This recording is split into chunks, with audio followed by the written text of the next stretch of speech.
अस्सलाम वालेकुम। Welcome to my channel कहानी स्टेशन। हम लोग इन दिनों बहुत परेशान थे। बात ये थी कि मालिक मकान ने हमें घर खाली करने का नोटिस दे दिया था। मेरे वालिद सरकारी मुलाजिम थे। तनख्वाह बस इतनी थी कि गुज़र औकात हो जाती थी। मैं अभी ज़ेर तालीम था। मुझसे 2 छोटी बहनें थीं, वो भी स्कूल में पढ़ रही थीं, लिहाजा आमदनी का कोई दूसरा वसीला नहीं था। ऐसे में अपना घर बनाना तो दूर की बात थी, कोई माकूल घर किराए पर भी नहीं ले सकते थे। मौजूदा घर हमारे पास गुज़िश्ता 15 बरस से था। मालिक मकान वक्फे वक्फे से किराया बढ़ाता रहा था, मगर इसे भी अंदाज़ा ना था कि अब्बा की तनख्वाह कितनी है। फिर हमारे आपस में ताल्लुकात भी थे, इसी बिना पर मालिक मकान लिहाज करता था। मगर कब तक? आखिर इसे यही तरकीब सूझी कि मकान खाली करवा कर इसमें कुछ रद्दबदल करके नए किराएदारों को ज़्यादा किराए पर दे दे। दूसरा फ़ायदा उसे ये था कि एडवांस की माकूल रकम मिल जाती। हमसे तो उसने कोई रकम नहीं ली थी। अब्बा को भी एहसास हो गया था कि मालिक मकान क्या चाहता है। अब्बा इस पोजीशन में नहीं थे कि मुँह मांगा किराया अदा कर सकते, सो उन्होंने भी इसमें आफियत जानी कि कोई और मकान तलाश कर ले। जिस मकान में हम रह रहे थे वो पुरानी तर्ज का था, नक्शा भी आम सा था। अम्मी को हमेशा यही ख्वाहिश रही थी कि कोई सी खूबसूरत घर में रहे, मगर ये ऐसी ख्वाहिश थी जिसका पूरा होना नामुमकिन नज़र आता था। अब जो नए मकान की तलाश शुरू हुई तो अम्मी की ख्वाहिश ने फिर से सर उठाया। मुझे बड़ा दुख होता था कि मेरी अम्मी सुबह से शाम तक हम लोगों की खिदमत करती रहती हैं, कभी अच्छा पहना ना अच्छा खाया, छोटी छोटी नाआसुदा ख्वाहिशों के जाल में जकड़ी रही। वो इस पुरानी तर्ज के घर को भी सजाती संवारती रहती थी। आंगन कच्चा था, मगर अम्मा ने पानी छिड़क छिड़क कर सीमेंट जैसा बना दिया था। दीवारों के साथ साथ गुलाब मोतियाँ के पौधे और दीवार चंबेली चढ़ी हुई थी। बरामदे में गमलों पर केरो फेरो कर इसमें सदाबहार पौधे लगाकर इसको सजाया हुआ था। इनकी बड़ी ख्वाहिश थी कि अल्लाह मियाँ कभी इनके दिन में फेर दे और उन्हें भी एक खूबसूरत सा घर मिल जाए। ये ऐसी ख्वाहिश थी जो अक्सर उनकी ज़बान पर आ जाती थी। अब्बा जान इनकी ख्वाहिश पर चिढ़ जाते और अक्सर ही दोनों में तुलह कलामी हो जाती। अब माली मकान ने जब मकान खाली कराने का तहैया कर लिया तो नाचारा अब्बू को नया घर ढूंढना पड़ा। अब्बा चाहते थे कि घर ऐसी जगह हो जहाँ से मेरा कॉलेज और बहनों का स्कूल नज़दीक पड़े, बस स्टॉप भी दूर ना हो और मार्केट भी करीब हो, आबादी भी अच्छी हो। ये तमाम खूबियाँ किराए के मकान में नहीं हो सकती थी। मैं अब्बा के साथ सुबह शाम घर देखने जाता था। जब कभी मैं निकलने लगता, अम्मी आस्था से कहती घर अच्छा बना हुआ हो। मैं इस बात में सर हिलाता और दिल में ठान लेता था कि जल्द से पढ़ लिख कर जो काम करूँगा वो ये होगा कि एक अच्छा सा घर बनाऊँगा, ऐसा घर जो अम्मी की उमंगों पर पूरा उतरे। अब्बा तो ये काम ज़िंदगी भर नहीं कर सकेंगे। बदनसीबी से हम जहाँ कहीं भी घर देखने गए, अगर अब घर अब्बा की ख्वाहिशों के मुताबिक हो तो किराया इतना ज़्यादा होता कि अब्बा अफोर्ड नहीं कर सकते थे। अगर किराया कम होता तो मुर्गी के डब्बे जैसा फ्लैट या मकान मिलता, ऐसा ख़राब कि जिसमें रहने का तसव्वुर ना किया जा सके। जिस दौरान हम घर ढूंढ रहे थे, अब्बा की मुलाकात एक शख्स से हो गई जो एक स्टेट एजेंसी का मालिक था। इसने बताया, कहा इसके पास कई मुनासिब घर मुनासिब किराए पर मौजूद हैं। एक घर की तो इसने इतनी तारीफ़ की कि वो बहुत खूबसूरत और बिल्कुल नया मकान है। जिन लोगों ने वो घर बनवाया था वो अमेरिका चले गए हैं और हदायत कर गए हैं बेशक किराया ज़्यादा ना लेना, मगर ऐसे लोगों को देना जो घर रखना जानते हो। वो तो चौकीदार रख कर जा रहे थे, मगर मैंने मशवरा दिया कि चौकीदार भी घर की हिफाजत नहीं कर सकेगा। आजकल चौकीदार चारपाइयाँ तोड़ते रहते हैं और घर गफलत की नज़र हो जाता है। बच्चे शीशे तोड़ देते हैं, दीवारों से कूदकर फूल पौधे उतार देते हैं। इसने मज़ीद बताया कि घर बहुत अच्छा है, बस आबादी से ज़रा सा दूर है। थोड़ा सा पैदल चलने के बाद बस स्टॉप मौजूद है और बाज़ार वगैरह भी है। अब्बा का ख्याल था कि जैसा घर वो बता रहा है इसका किराया बहुत ज़्यादा होगा, फिर आबादी से दूर होगा तो मेरी बहनों और मुझे स्कूल जाने में दिक्कत होगी। अब्बा तो अपनी 20 साल पुरानी बाइक पर ऑफिस चले जाते थे। अब्बा ने इनकार करना चाहा तो वो शख्स सड़ हो गया कि आप आए तो सही, एक नज़र घर देख लें, फिर किराया पूछिएगा। अगर आपकी मर्ज़ी के मुताबिक ना हुआ तो बेशक ना ले, कोई ज़बरदस्ती नहीं है। आखिर कुछ रोज़ बाद हर जगह से मायूस होकर मैं और अब्बा इस इलाके में पहुंच गए जहां वो घर था। इस इलाके से कुछ दूर इस शख्स की स्टेट एजेंसी थी। जब हम वहां पहुंचे तो ये देखकर हैरान रह गए, वो कोई छोटा मोटा घर नहीं था, बल्कि खूबसूरत बंगला था। बाहर यहाँ से वहाँ तक लॉन था, फूल पौधे थे, मगर देखभाल ना होने की वजह से घास लंबी हो गई थी और पौधे तकरीबन सूख रहे थे। मगर घर बहुत शानदार था। 3 bedrooms, drawing room, American kitchen, tiles लगे बाथरूम्स, इनमें खूबसूरत टब और जदीद तर्ज के नलके और शावर लगे हुए हैं। यह तुम हमें कहाँ ले आए हो भाई? अब्बा सटपटा कर बोले। हम इस काबिल नहीं हैं कि इस बंगले का किराया अदा कर सके। हमें तो कोई छोटा मोटा घर चाहिए। यह महल हम क्या करेंगे? साहब, आपको बताया ना कि मालिक मकान इसके किराए की फ़िक्र में नहीं है। वो तो ये चाहते हैं कि इस घर की देखभाल होती रहे, वरना इन्हें तो उल्टा चौकीदार को पैसे देकर रखना पड़ता। आप जितना किराया इस घर का दे रहे हैं, जहाँ आप चाहते हैं इतना ही दे दीजिएगा। मैं मुतमईन हो जाऊँगा कि मैंने घर किसी शरीफ आदमी के हवाले कर दिया है। क्या मतलब? मैं तो इस मकान के सिर्फ 1500 देता हूँ। अब्बा ने चपती हुई निगाहों से इसे देखा। 1500? वो आदमी ज़रा चुप हो गया। अच्छा ये बताएं कि आप लोग घर की देखभाल तो सही रखेंगे ना? बाज़ लोग घर का सत्यानाश कर देते हैं। दरअसल मुझे मेरे दोस्त ने बताया था कि आपकी वाइफ ने घर बहुत अच्छा रखा हुआ है। इस शख्स ने अब्बा के ऐसे दोस्त का हवाला दिया जो इत्तेफाक से इसका भी जानने वाला था, और इसी ने इस शख्स की मुलाकात करवाई थी। ठीक है अब्बा, घर अच्छा है। अम्मी तो कितना ख्याल रखती हैं घर का। मैंने फ़ौरन हामी भर ली। शाम को अम्मी को लेके आएंगे और घर देखकर खुश हो जाएंगी। मैं बाइक पर फड़ा और सबा को स्टॉप तक छोड़ दिया करूँगा। मेरे लिए तो स्टॉप ज़्यादा दूर नहीं है। और क्या जवान बच्चे हो, इस शख्स ने फ़ौरन कहा। अब्बा सोच में पड़ गए। इसके सिवा चारा भी नहीं था और कोई दूसरा घर भी दस्तयाब नहीं था, तो किराया बहुत था। ठीक है, मैं कल आकर बताऊंगा, अब्बा ने जवाब दिया। मैं रास्ते भर अब्बा को कायल करता रहा कि अब्बा घर बहुत अच्छा है, आसपास और भी घर बन रहे हैं। फिर मालिक मकान तवील अरसे के लिए बाहर गए हैं। फ़िलहाल 4-5 बरस तक इनके आने की उम्मीद नहीं है। इस अरसे में नौकर हो जाऊंगा तो हम अपना घर नया बना लेंगे। दरअसल मैं चाहता था कि अम्मी खुश हो जाए। घर पहुंचकर सबसे पहले अम्मी को खुशखबरी सुनाई। अम्मी तो एकदम पुरजोश हो गई।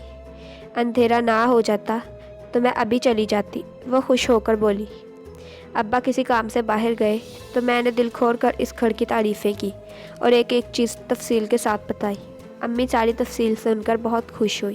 कहने लगी, मैंने कुछ पैसे जोड़ कर रखे हैं और एक कमेटी भी डाली है। है तो लंबी मगर जल्दी ही मिल जाएगी मुझे। हम इन पैसों से ड्राइंग रूम के लिए सामान ख़रीद लेंगे। अम्मी बड़ी देर तक ख्वाब बनाती रही और मैं भी खुश होता रहा। छोटी बहनें भी खुश हो रही थी। अगले रोज़ अम्मी, दोनों बहनें और मैं एक टैक्सी में अब्बू के साथ रवाना हो गए। अब्बू ने रात को भी कई बार ये बात अम्मी को घर बताई थी कि आबादी से घर काफ़ी दूर है, और रास्ते में भी यही कहते रहे। मैं हैरान था कि अब्बा को दूसरा घर मिल नहीं रहा है, फिर भी इस घर में बुराइयां ढूंढ रहे हैं। बहरहाल हम सब जब वहां पहुंचे तो अम्मी की तो बाँछें खुल गई। बहनें भी बहुत खुश हुई। एक बहन बोली, हाँ यहाँ कितना पढ़ने में मज़ा आएगा। दूसरी बोली, शाम को बैडमिंटन भी खेलेंगे। अम्मी तो बार बार अंदर बाहर का चक्कर लगा रही थी। इन्हें यकीन नहीं आ रहा था कि इतना खूबसूरत घर इनको मिल जाएगा। वो बोली, ऐसा घर तो जंगल में भी हो तो वह बेखुशी ज़िंदगी कर बसर कर लेंगे। फिर इनकी निगाह साथ वाले प्लॉट पर पड़ी। वहाँ भी एक नामुकम्मल घर मौजूद था। ये भी बन रहा है, शायद खुदा करे अच्छे पड़ोसी हो। हम बड़ी देर तक वहाँ रहे। अब्बा ने जब सबको राज़ी बेराज़ी देखा तो वापस पर स्टेट एजेंसी से वाले से बात तय कर आए। कुछ ही दिन बाद हम लोग नए घर में शिफ्ट हो गए। अम्मी ने और बहनों ने मिलकर घर की सफाई की और हफ्ते भर में हम लोगों ने नया घर सेट कर लिया। जिस दिन सारी सेटिंग मुकम्मल हो गई, घर दमकने लगा। मामूली से सामान के बावजूद घर बहुत अच्छा लग रहा था। बहनें किचन में बड़ा दिल लगाकर काम करती। मैं टब में पानी भर भर के नहाता और अम्मी सारा दिन हाथ की कैंची से घास बराबर करती। इन्हें बागबानी का बहुत ज़्यादा शौक़ था। गर्ज घर बहुत जल्द निखर गया। हमने अभी तक न आसपास की आबादी को बगौर देखा था, न वहाँ रहने वालों के बारे में जानना चाहा। हम सब बहुत मुतमईन और खुश थे।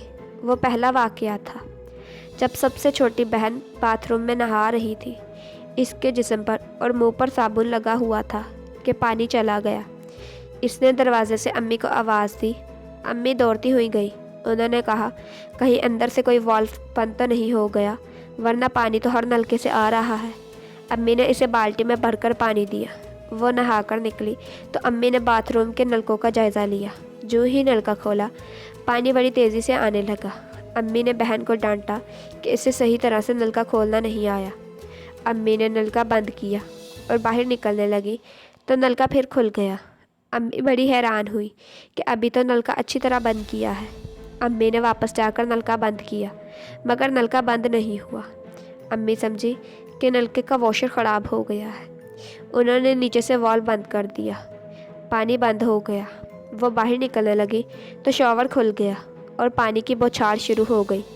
कुछ खराबी है इस बाथरूम के नलकों में, अम्मी बड़बड़ाई। मुझे थोड़ा बहुत प्लम्बरिंग का काम आता था। मैंने सारे नलके चेक किए, सब ठीक थे। सब में पानी आ रहा था और बंद करने पर बंद भी हो रहा था। हम लोगों ने मामले पर तवज्जो नहीं दी और अपने अपने कामों में मसरूफ़ हो गए। 2-4 दिन बाद बाथरूम में मुँह धो रहा था कि नलका बंद हो गया। मैंने हर नलका चेक किया। न शावर से पानी आ रहा था, न टब के नलकों से। बेसन का नलका भी बंद था। मैं नाचार बाहर निकला और दूसरे बाथरूम में मुँह धोने चला गया। मैंने नलका बंद करके बाहर निकल रहा था कि नलका खुद ब खुद खुल गया और तेज़ी से पानी गिरने लगा। मैं बंद करके मुड़ा तो नलका बंद था।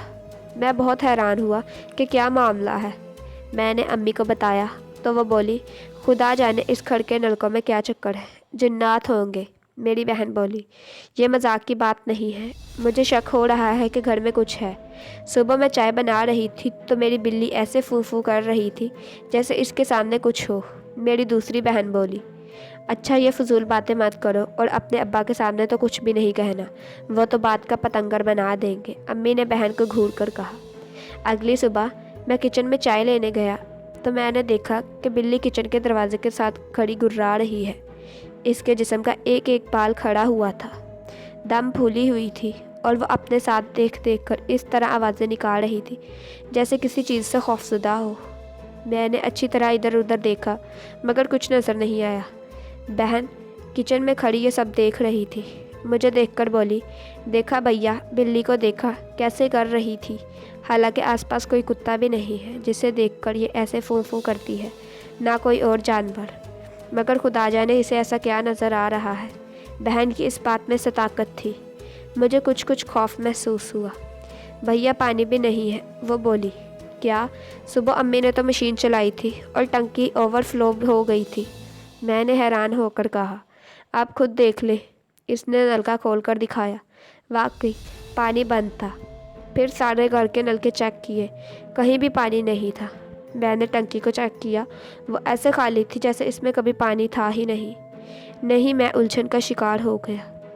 जाकर मोटर चलाई तो मोटर से एक आवाज़ आई, धुआं निकला और मोटर बंद हो गई। लो, एक और मुसीबत आ गई। कॉलेज को देर जो हो रही है। मैंने झुलाकर टैंक खोला मगर इसमें पत्थर बड़े हुए थे। पहले तो आंखों पर यकीन नहीं आया। भागकर अम्मी को बुलाया। उन्होंने भी तस्दीक की कि टैंक में पानी की बजाय पत्थर भरे हुए हैं। अम्मी परेशान हो गई। मैं बराबर वाले प्लॉट से पानी भरकर लाया। यूँ सब ने मुँह धोया और रोज़मर्रा के कामों में मसरूफ़ हो गए। दोपहर को घर आया तो अभी तक सब यही बातें कर रहे थे। मैंने बेख्याली में हाथ धोने को नलका खोला तो पानी आ रहा था। मैं हैरान होकर चिल्लाया, अम्मी पानी आ रहा है। हाँ, टैंकी में पानी सुबह भरा था मैंने। अम्मी बोली, मगर वो तो खाली थी, मैंने खुद देखा था। मैंने बताया, तुम्हें गलत फहमी हो गई होगी। अम्मी ने कहा, अगर मुझे गलत फहमी हुई तो टैंक में पत्थर बड़े होने का क्या मतलब था। मैंने कहा और टैंक का ढक्कन उठाया। मेरे मुंह से चीख निकलते निकलते रह गई। इसमें पानी भरा हुआ था। ये क्या मुअम्मा है। अम्मी परेशान हो गई। हमारे एक मामू थे रिश्ते के, वो एबनॉर्मल थे, बहुत कम बात करते थे। खाने को दे दिया तो खा लिया, नहीं तो कुछ नहीं खाया। किसी ने मुंह धुला दिया तो धो लिया, वरना हम तो यूं ही घूमते थे। वो हमारी बड़ी मामी के पास रहते थे। बड़ी मामी सऊदी अरब जाने लगी तो उन्हें हमारे पास छोड़ गई। उन्हें आए हुए 1-2 रोज़ हुए थे कि कमरे से इनके चीखने की आवाज़ें आने लगी। इस वक्त सुबह के 4 बज रहे थे। वो बाथरूम के दरवाजे में खड़े थे। जिस तरह बिल्ली किसी चीज़ को देखकर खौफजदा हो जाती थी और इसका रवां दवां खड़ा हो जाता था, इसी तरह मामू के सर के बाल खड़े हुए थे। इसका रंग बिल्कुल सफ़ेद हो रहा था और वो हाथ उठा कर कह रहे थे, ये हमें अंदर नहीं आने दे रहा। मैं आगे बढ़ा। अम्मी, अब्बा और बहनें सब जमा हो गए। कौन? मामू कौन आगे बढ़ने नहीं दे रहा? मैंने हिम्मत करके आगे बढ़कर पूछा। मुझे बाथरूम में कुछ नज़र नहीं आया। ये, इसके दांत बाहर हैं और सर पर सींग है। उन्होंने अंधेरे बाथरूम में इशारा करके कहा। अम्मी ने इतनी देर में आयतों का विर्द शुरू कर दिया। पता नहीं मामू को क्या नज़र आ रहा था। फिर वो अचानक नॉर्मल हो गए। गया, वो जर्द होकर बोले। 3-4 दिन सुकून से गुजरे। मैं लॉन में बैठा था। असर का वक़्त था कि अचानक मेरे सामने एक सांप का फन लहराया। मैं खौफजदा होकर उठने लगा कि घास से सांप निकल आया।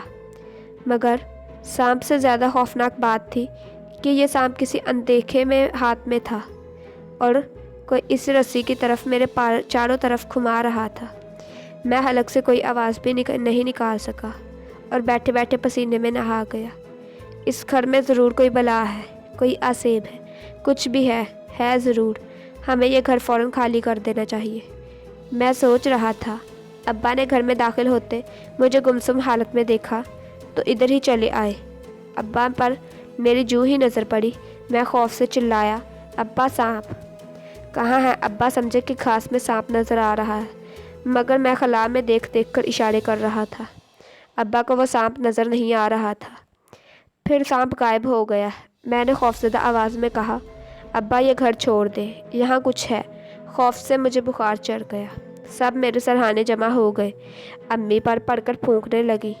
अब्बा बेयकीनी अंदाज में बड़बड़ाए, और लो खूबसूरत मकान। तुम्हें और तुम्हारी अम्मी को शौक़ था। आज भी ऑफिस में एक आदमी ने बताया है कि शहर में एक घर मौजूद है, मगर तुम लोग वहाँ क्यों जाने लगे? मैं अभी तक खौफजदा था। लगता था फिर मेरे को सामने सांप लहराने लगेगा। मैं बोला, नहीं अब्बा, हम चलेंगे। अम्मी और बहनें मेरे माथे पर भीगी पट्टियाँ रख रही थी। इनमें से कोई भी कुछ नहीं बोला। अम्मी तो बिल्कुल खामोश हो गई। बहुत जल्दी हमने अपना सामान पैक करना शुरू कर दिया। जिस दिन हम आखिरी कमरे का सामान पैक कर रहे थे, इस दिन गेट पर अम्मी को एक खातून मिली। इनके साथ इनका बेटा था। वो इस घर के सामने रुकना नहीं चाह रही थी। उन्हें यह भी खबर नहीं रही कि हम लोग शिफ्ट कर रहे हैं। वो अम्मी से कह रही थी, बहन सच पूछिए तो इस घर से बड़ा डर लगता है। मेरा बेटा मुझे ज़बरदस्ती लाया है। ये कहता है कि ख्वामखा इस घर को बदनाम किया हुआ है। चल कर देखे। 2 माह से लोग इसमें मौजूद हैं, किसी को कुछ नहीं हुआ। क्यों? इस घर के बारे में क्या मशहूर है? मैंने पूछा। बेटा, इस घर में कभी कोई 1 हफ्ते से ज़्यादा नहीं निका। हद तो ये कि मकान भी मालिक भी खुद नहीं रहे। वो शहर में दूसरे घर में रहते हैं। बार बार लोगों को धोखे से किराए पर रख देते हैं। मगर ये घर आसेबज़दा है। इसके साथ वाले प्लॉट पर भी साया है। जो लोग घर बनवा रहे थे 2-3 मज़दूरों की हलाकत के बाद अधूरा छोड़ गए। मेरा बेटा कहता है ये सब कहानियाँ हैं, मुझे ज़बरदस्ती आपसे मिलाने लाया है, मगर मुझे तो अभी भी डर महसूस होता है। आपको डर नहीं लगता? अम्मी अभी जवाब दे ही नहीं पाई थी कि छोटी बहन चीखती हुई बाहर निकली, अम्मी सब नलकों से खून आ रहा है। अम्मी अंदर भागी। मैं अभी अंदर आया। किचन के बेसन में खून भरा हुआ था। जो भी नलका खोलते पानी की बजाय खून आ रहा था। खौफ से सबका बुरा हाल था। हम लोगों ने इसी दिन इस खूबसूरत घर को खुदा हाफिज़ कह दिया। बाद में अम्मी ने बताया कि इनका फिर इरादा बदल गया था। उन्होंने अब्बू से कहा कि किसी बुज़ुर्ग से हिस्सार खिंचवा लेते हैं, ऐसा घर फिर नहीं मिलेगा। मगर शायद इनके इस इरादे की खबर इस घर में रहने वाली मखलूक को हो गई थी, इसीलिए सबको खून नज़र आया और हम सब ने घर छोड़ दिया। दोस्तों, अगर आपको हमारी कहानी पसंद आई हो तो इसे लाइक करें और मज़ीद वीडियोज़ के लिए सब्सक्राइब करें।